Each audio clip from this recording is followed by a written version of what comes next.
بسم اللہ الرحمن الرحیم۔ السلام علیکم۔ ماڈل درسی کتاب اردو قومی نصاب 2022 سے 2023 کے مطابق 9ویں جماعت کینٹب پبلشر لاہور پاکستان، یہ نیو کتاب ہے جو نئے ترمیم شدہ سلیبس کے مطابق 9 کلاس کے لیے بنائی گئی ہے۔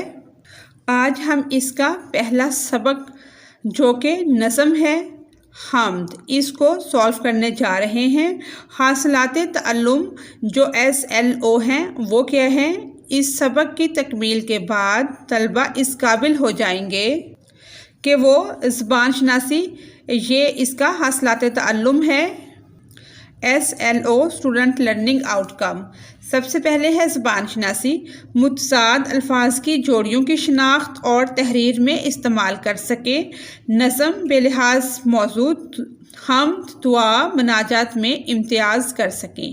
ترکیب لفظی کی شناخت کرتے ہوئے تحریر میں برجستہ استعمال کر سکیں۔ نظم کے اجزاء مصرع اور شعر کی شناخت کر سکیں۔ آگے ہے پڑھنا، پھر ہے بات چیت اور اس کے بعد ہے لکھنا۔ یہ کیا ہے؟ یہ ہے اسٹوڈنٹ لرننگ آؤٹ کم SLO، جس پہ ہمارا پورا نظام اب بیس کر رہا ہے۔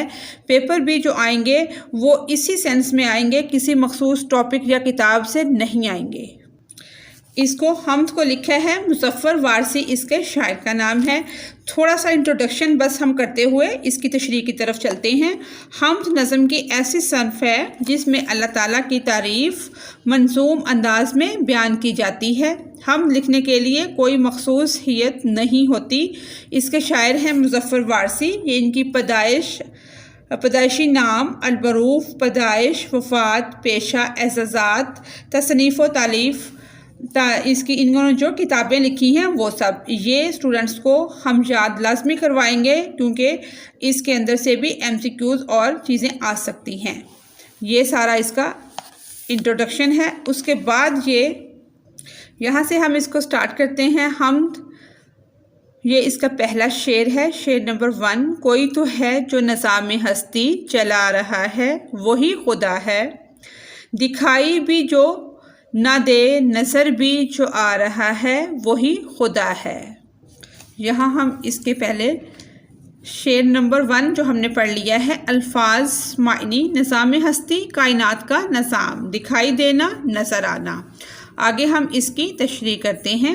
نظم کا نام حمد، شاعر کا نام مظفر وارثی۔ یہ شعر نظم حمد سے لیا گیا ہے۔ حمد ایسی نظم کو کہتے ہیں جس میں اللہ تعالیٰ کی تعریف بیان کی جاتی ہے۔ اس شعر میں شاعر اللہ تعالیٰ کی تعریف بیان کرتے ہوئے کہتا ہے کہ اللہ تعالیٰ جو اس تمام کائنات کا مالک ہے، خالق ہے، وہ نظر نہیں آتا، لیکن اس کائنات کی ہر چیز میں اس کے ہونے کی دلیل ہے، اور اس کائنات میں کارفرما نظام اس کی ہستی کا ثبوت ہیں۔ جتنے بھی نظام چل رہے ہیں صبح سے شام تک، شام سے صبح تک، وہ اللہ تعالیٰ کی ہستی کا ثبوت دیتے ہیں، کیونکہ اس کائنات کا نظام بغیر کسی چلانے والے کے نہیں چل سکتا۔ سورج کا اپنا مقررہ وقت پر طلوع و غروب ہونا، موسموں کا آنا جانا، چاند کا گھٹنا بڑھنا اور سیاروں کی گردش، یہ سب اس کے ہونے کا ثبوت اور اس کی نشانیاں ہیں۔ اگر اس کائنات کا کوئی چلانے والا نہ ہوتا تو دنیا کا نظام بے ہنگم ہو جاتا، لیکن دنیا کا یہ نظام نہایت عمدہ طریقے سے چل رہا ہے کیونکہ اس کو اللہ تعالیٰ کی ذات چلا رہی ہے۔ شعر نمبر 2۔ وہی ہے مشرق، وہی ہے مغرب، سفر کریں سب اسی کی جانب، ہر آئینے میں جو عکس اپنا دکھا رہا ہے، وہی خدا ہے۔ جانب، طرف، عکس، سایہ، تصویر۔ آگے تشریح اس کی ہم کرتے ہیں۔ شاعر اللہ تعالیٰ کی تعریف بیان کرتے ہوئے کہتا ہے کہ اس کائنات کے ہر ذرے ذرے میں ہمیں اللہ تعالیٰ کی نشانیاں نظر آتی ہیں۔ مشرق سے مغرب تک جہاں تک نظر دوڑاؤ ہر چیز اپنے پیدا کرنے والے کی گواہی دیتی نظر آتی ہے۔ اگر ہم غور کریں تو اس کائنات کی ہر شے میں ہمیں اللہ تعالیٰ کا عکس نظر آتا ہے، گویا ہر چیز اس کے ہونے کا ثبوت پیش کرتی نظر آتی ہے۔ شعر نمبر 3۔ تلاش اس کو نہ کر بتوں میں، وہ ہے بدلتی ہوئی رتوں میں، جو دن کو رات اور رات کو دن بنا رہا ہے وہی خدا ہے۔ تلاش کرنا، ڈھونڈنا، بتوں، بت کی جمع، بدلتی تبدیل ہوتی رتوں موسموں۔ تشریح: شاعر اللہ کی حکمت اور حقیقی صلاحیتوں کی تعریف کرتے ہوئے کہتا ہے کہ اللہ تعالیٰ کی ذات وحد و لا شریک ہے، اس لیے تم اسے بتوں میں تلاش نہ کرو، جبکہ وہ تو اس کائنات کے ذرے ذرے میں موجود ہے۔ دن کو رات اور رات کو دن میں بدلنے والی ذات بھی اللہ تعالیٰ کی ہی ہے۔ ہم اللہ تعالیٰ کو بدلتے ہوئے موسموں میں بھی تلاش کر سکتے ہیں، کیونکہ موسموں کا اپنے مقررہ وقت پر بدلنا اللہ تعالیٰ کی حکمت کی نشانیاں ہیں۔ اللہ تعالیٰ جو اس کائنات کا مالک ہے، خالق ہے، وہ نظر نہیں آتا، لیکن اس کائنات کی ہر چیز میں اس کے ہونے کی دلیل ہے۔ شعر نمبر 4۔ کسی کی سوچوں نے کب سراہا، وہی ہوا جو خدا نے چاہا، جو اختیار بشر پہ پہرے بٹھا رہا ہے وہی خدا ہے۔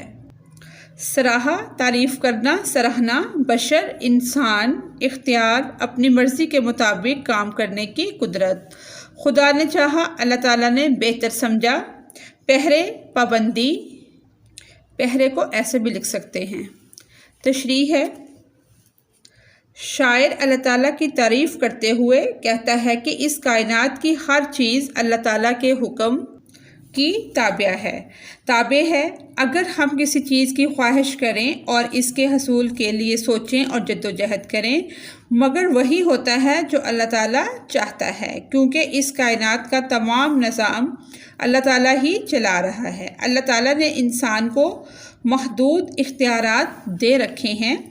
اللہ تعالیٰ نے انسانوں کو بدی کے کاموں سے منع کیا اور نیکی کے کام کرنے کی ہدایت کی ہے۔ جو لوگ نیک عمل کرتے ہیں انہیں اللہ تعالیٰ انعام دیتا ہے، اور جو اللہ تعالیٰ کی حکم عدولی کرتے ہیں اللہ تعالیٰ انہیں سزا دیتا ہے۔ شعر نمبر 5۔ نظر بھی رکھے سماعتیں بھی، وہ جان لیتا ہے نیتیں بھی، جو خانہ لاشعور میں جگمگا رہا ہے وہی خدا ہے۔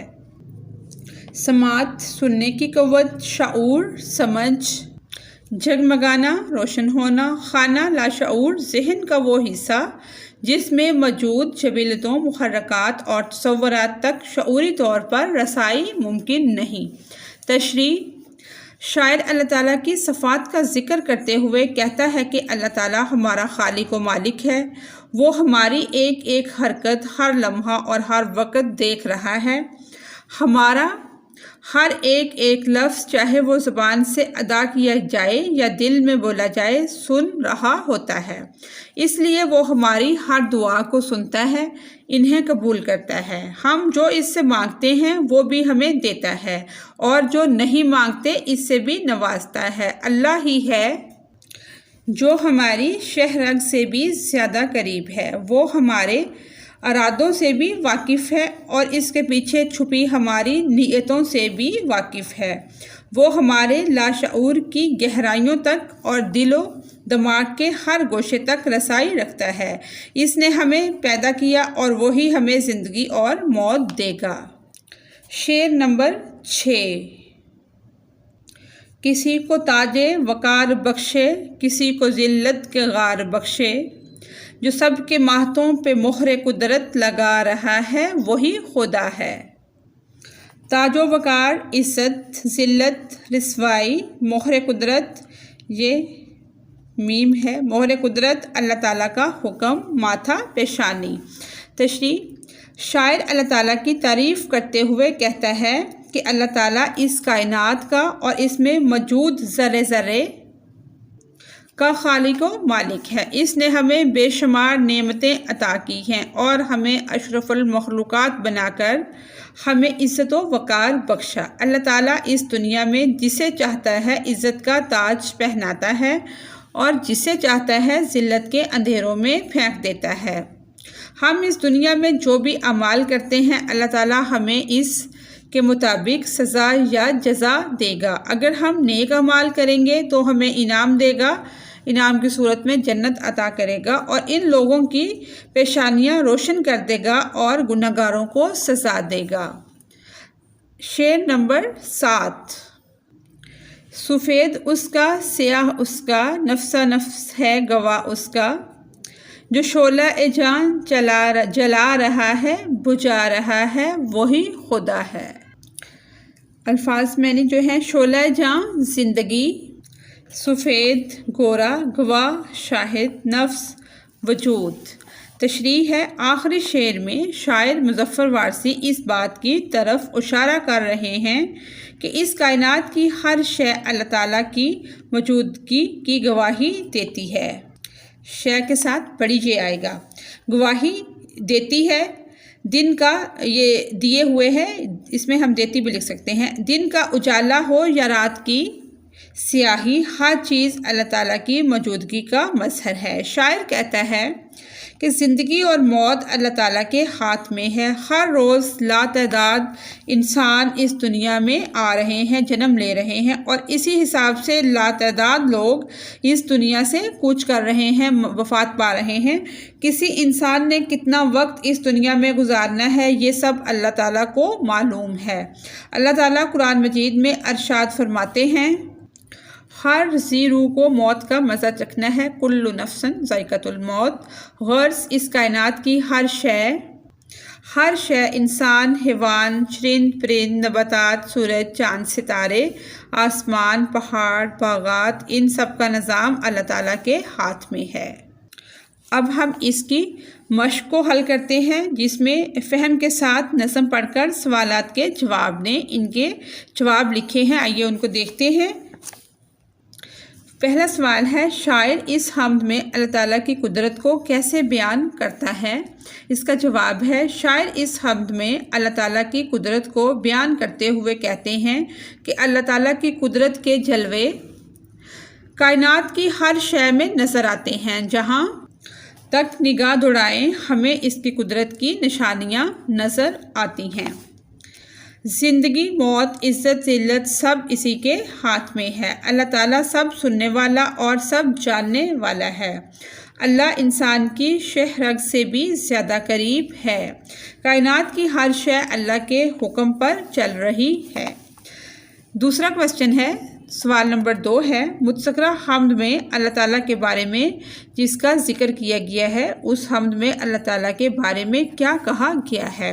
اس کا جواب ہے، شاعر اس حمد میں اللہ تعالیٰ کے بارے میں کہتا ہے کہ دنیا سارا نظام اللہ تعالیٰ کے دنیا کا سارا نظام اللہ تعالیٰ کے حکم سے چل رہا ہے۔ کائنات کی ہر شے اللہ تعالیٰ کی موجودگی کا مظہر ہے۔ جہاں تک نگاہ دوڑائیں ہمیں اس کی قدرت کی نشانیاں نظر آتی ہیں۔ نیکسٹ کویسچن ہے، اللہ تعالیٰ کی عظمت کو بیان کرنے کے لیے آپ کون سی مثال دیں گے؟ کوئی سی بھی مثال ہم دے سکتے ہیں، ہم نے بھی ایک لکھی ہے کیونکہ جو حمد کا ٹاپک ہوتا ہے یہ بہت وسیع ہوتا ہے، آپ اس پہ بہت کچھ لکھ سکتے ہیں۔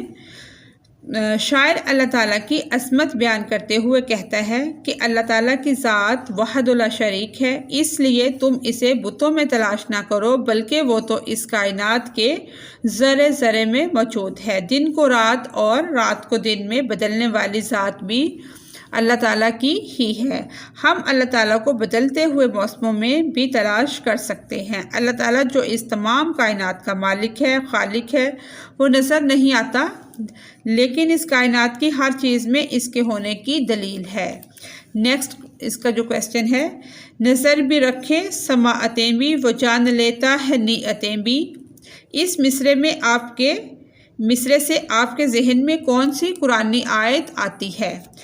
اس کا جواب ہے، اس مصرے میں شاعر اللہ تعالیٰ کی صفات کا ذکر کرتے ہوئے کہتے ہیں کہ اللہ تعالیٰ ہمارا خالق و مالک ہے، وہ ہماری ایک ایک حرکت، ہر لمحہ اور ہر وقت دیکھ رہا ہے۔ ہمارا ایک ایک لفظ چاہے زبان سے ادا کیا جائے یا دل میں بولا جائے، وہ سن رہا ہوتا ہے، اس لیے وہ ہماری ہر دعا کو سنتا ہے، انہیں قبول کرتا ہے۔ ہم جو اس سے مانگتے ہیں وہ بھی ہمیں دیتا ہے، اور جو نہیں مانگتے اس سے بھی نوازتا ہے۔ ارشاد باری تعالیٰ ہے، بے شک اللہ سننے والا اور جاننے والا ہے۔ اختیار بشر پہ پہرے بٹھانے سے کیا مراد ہے؟ یہ نیکسٹ کویسچن ہے، اس کا آنسر ہے اختیار بشر سے شاعر کی مراد وہ کام ہے جن پر اللہ تعالیٰ نے انسانوں کو اختیار دیا ہوا ہے، دے رکھا ہے، اور پہرے لگانے سے مراد ہے کہ اللہ تعالیٰ نے انسانوں کو بدی کے کاموں سے منع کیا ہے۔ نیکسٹ کویسچن ہے سوال نمبر 3، نظم حمد کا خلاصہ لکھیں۔ خلاصہ ہے، اللہ تعالیٰ اس کائنات کا نظام نہایت احسن انداز سے چلا رہے ہیں یا چلا رہا ہے۔ وہ نظر نہیں آتا مگر کائنات کی ہر چیز میں اس کی قدرت کے جلوے نظر آتے ہیں۔ اللہ تعالیٰ کی کامل کاری دیکھنی ہے تو منظم انداز سے دن رات کا بدلنا دیکھو۔ کائنات کی ہر ایک چیز اللہ تعالیٰ کے حکم سے اپنے مقررہ مدار میں چل رہی ہے۔ اللہ تعالیٰ کی ذات ایسی نہیں کہ اسے بتوں میں تلاش کیا جائے، بلکہ وہ سب چیزوں کا خالق ہے۔ کائنات میں اللہ تعالیٰ کے حکم کے بغیر ایک پتا بھی حرکت نہیں کر سکتا۔ بے شک اللہ تعالیٰ ہماری نیتوں سے واقف ہے۔ وہ عزت و ذلت اسی کے ہاتھ میں ہے، جسے چاہے بادشاہ کر دے، جسے چاہے فقیر بنا دے، سب اسی کے اختیار میں ہے۔ تمام مخلوقات اسی کی محتاج ہیں۔ اللہ تعالیٰ ہی ہے جو تاریکی کو روشنی اور روشنی کو تاریکی میں بدلنے والا ہے۔ زندگی اور موت اسی کے قبضہ قدرت میں ہے۔ ہمیں صرف اسی کی عبادت کرنی چاہیے اور اسی کے احکامات کی پیروی کرنی چاہیے۔ آگے ہے زبان شناسی، زبان کے بارے میں جاننا۔ ترکیب لفظی، عربی اور فارسی ادب میں دو مفرد الفاظ کو زیر یا حمزہ کے ذریعے ایک مرکب بنا دیا جاتا ہے، جس سے ایک نیا استعارہ ترکیب نئے معنی لیے وجود میں آتی ہے۔ وہ لفظی فارسی ترکیب کے لفظوں کی ترتیب بدل دیں اور دوسرے لفظ کو پہلے لے آئیں یا پہلے کو آخر میں، ان کے درمیان کا یا مؤنث کے لیے کی لگا دیں، جیسے دعائے خیر، خیر کی دعا، شب غم، اس کے نیچے زیر آ گیا نا، غم کی شب یا رات۔ درج ذیل الفاظ میں سے تراکیب الگ کریں اور جملے بنائیں۔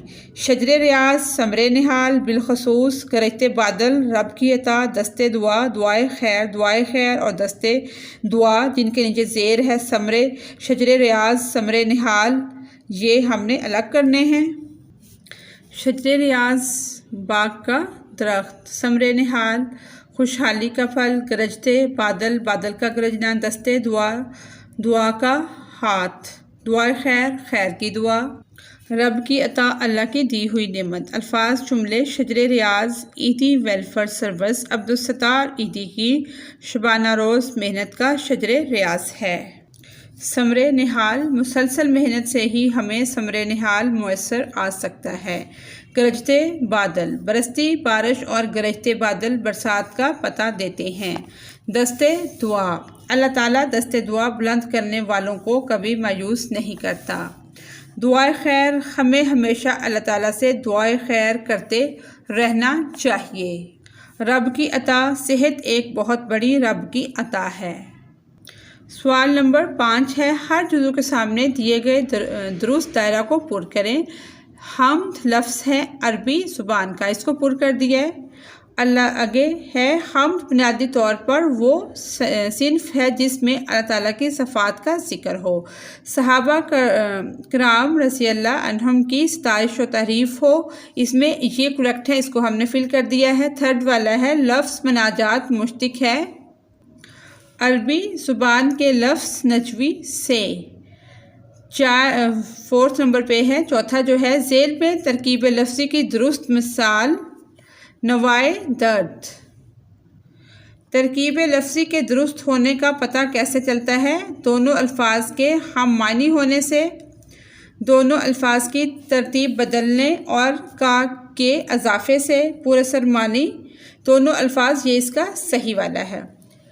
نیکسٹ ہے شعر لکھا جاتا ہے لامحدود اوزان میں، مقررہ وزن میں، یہ ٹھیک ہے مقررہ وزن میں۔ مصرع کہتے ہیں شعر کے ایک جملے کو۔ آگے ہے الفاظ متصاد، ایسے الفاظ جو اسم اور افعال دونوں ہو سکتے ہیں، معنی کے لحاظ سے ایک دوسرے کی ضد، مقابل یا الٹ ہوں، متضاد الفاظ کہلاتے ہیں۔ اردو میں بے شمار متضاد الفاظ موجود ہیں۔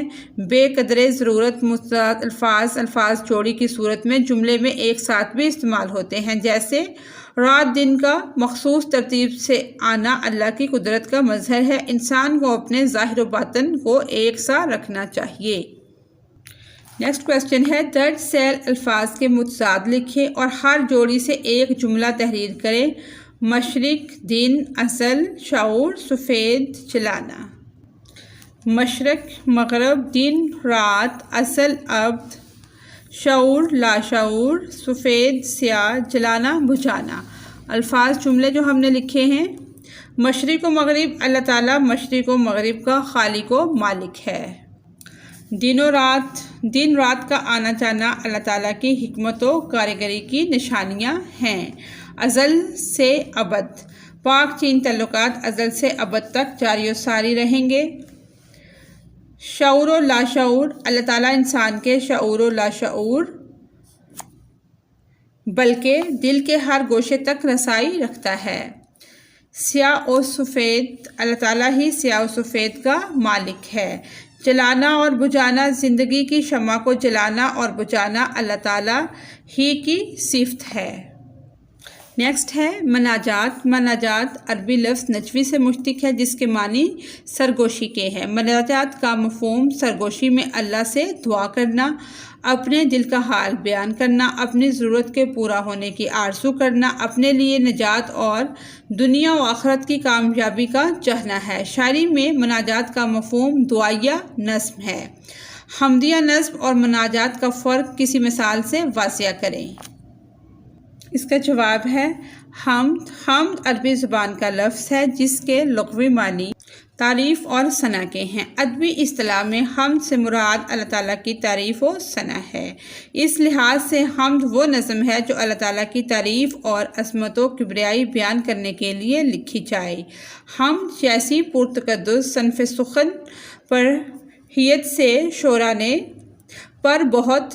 پر بہت سے شعراء نے طبع آزمائی کی ہے اور بہت نام بھی کمایا ہے۔ ان شعراء میں مولانا ظفر علی خان، اسماعیل میرٹھی، حفیظ جلندری اور مست توکلی کے نام قابل ذکر ہیں۔ حمد کی مثالیں: خدایا اول و آخر بھی تو ہے، خدایا باطن و ظاہر بھی تو ہے، یہ لکھی ہے اسماعیل میرٹھی نے۔ گواہی دے رہی ہے اس کی یکتائی، ہر ذات اس کی دوئی کے نفس سب جھوٹے ہیں، سچا ایک نام اس کا۔ مولانا ظفر علی خان۔ اسی نے ایک حرف کن سے پیدا کر دیا عالم، کشاکش کی صدائے ہو سے بھر دیا عالم۔ حفیظ جلندری۔ اے خدا تو ہے واحد و یکتا، یہ ہے شاہی فقط تجھے زیبا۔ مست توکلی۔ آگے ہے مناجات۔ مناجات عربی لفظ نجوی سے مشتق ہے، نکلا ہے، جس کے معنی سرگوشی کے ہیں۔ مناجات کا مفہوم سرگوشی میں اللہ تعالیٰ سے دعا کرنا، اپنے دل کا حال بیان کرنا، اپنی ضرورت کے پورا ہونے کی آرزو کرنا اور اپنے لیے نجات اور دنیا و آخرت کی کامیابی کا چاہنا ہے۔ شاعری میں مناجات کا مفہوم دعائیہ نظم ہے۔ مثال: حالی کی مناجات بیوہ مناجات کی بہترین مثال ہے۔ اے عزت و عظمت والے، رحمت اور عدالت والے، دکھڑا تجھ سے کہنا دل کا، ایک بشریت کا ہے یہ تقاضا، دل پہ ہے کوئی برچھی چلتی، آہ کلیجہ سے ہی نکلتی۔ آگے ہے شعر۔ شعر کیا ہوتا ہے؟ بہترین الفاظ کے بہترین استعمال کو شعر کہا جاتا ہے۔ مقررہ وزن اور سحر میں لکھی گئی تحریر بحر میں لکھی گئی تحریر شعر کہلاتی ہے اور شعر کی جمع کو اشعار کہتے ہیں۔ یوں تو ممکن ہی نہیں میرے گناہوں کا شمار، پھر بھی ہے امید رحمت اے میرے پروردگار۔ چاند اور سورج میں تیرے نور کی ہے روشنی، تیری قدرت پر ہیں شاید یہ ستارے بے شمار۔ کیا لکھوں تعریف تیری مجھ میں یہ طاقت نہیں، تیرے الطاف و کرم ہیں مجھ پہ بیروں از شمار۔ اب ہم حمد کا مرکزی خیال بھی دیکھ لیتے ہیں۔ اللہ تعالیٰ اس کائنات کا خالق و مالک ہے، دنیا کا نظام اس کی حکمت سے رواں دواں ہے، انسانی اختیارات کی حد بندی اور زندگی اور موت پر اس کی دسترس ہے۔ وہی اس دنیا میں عزت اور ذلت دینے والا ہے، وہی ہماری نیتوں سے واقف ہے، وہی ہمارے اعمال کا فیصلہ کرے گا۔ اسی کے ساتھ ہی ہماری آج کی حمد کمپلیٹ ہوتی ہے۔ اگر آپ کو میری ویڈیو سے کوئی رہنمائی مل رہی ہے تو میری ویڈیو کو لائک اور چینل کو سبسکرائب کریں۔ Thanks for watching us.